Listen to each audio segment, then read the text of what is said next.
Kako ste sa emocionalnog aspekta doživjeli odluku o odgađanju olimpijskih igara? Odluka o odgodi paraolimpijskih igara na mene je utjecala raznoliko na području emocija. Početni šok i razočarenje zbog toga što sam se radovala paraolimpijskim igrama, radovala sam se novim susretima i svojim prijateljima koje nisam stvarno dugo vidjela i različitih zemalja i različitih sportova.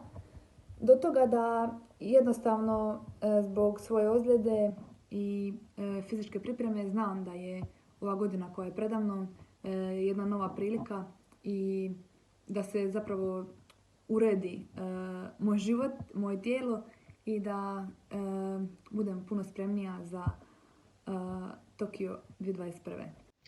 Kako ste prilagodili treninge za vrijeme karantene s obzirom na zatvaranje sportskih objekata? Što se tiče treninga u karanteni, odnosno kod kuće zbog toga što su dvorane bile zatvorene tokom pandemije koronavirusa, ja s tim nisam imala preveliki problem. To je za mene bila nekakva prilika. Provela sam vrijeme u vožnji biciklom i dugim šetnjama.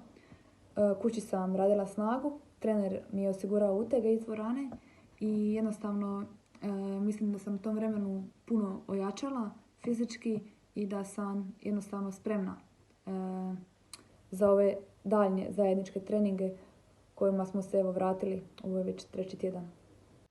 Kako sada nalazite motivaciju za treninge kada se zna da neće biti velikih sportskih natjecanja dugo vremena?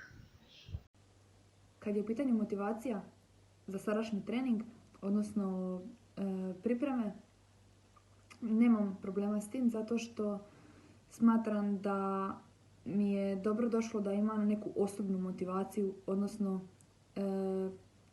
nikakav vanjski cilj, niti pritisak što se tiče natjecanja. Nisam trenutno u nekoj natjecateljskoj motivaciji, odnosno u tom nekom natjecateljskom duhu što se tiče drugih, nego sama sa sobom i to mi trenutno odgovara. Imam nekih 4 do 5 mjeseci do idućeg natjecanja. To je jedan jako lijep period u kojem se stvarno može puno napraviti za svoje tijelo, svoje zdravlje i općenito život jednog sportaša može napredovati.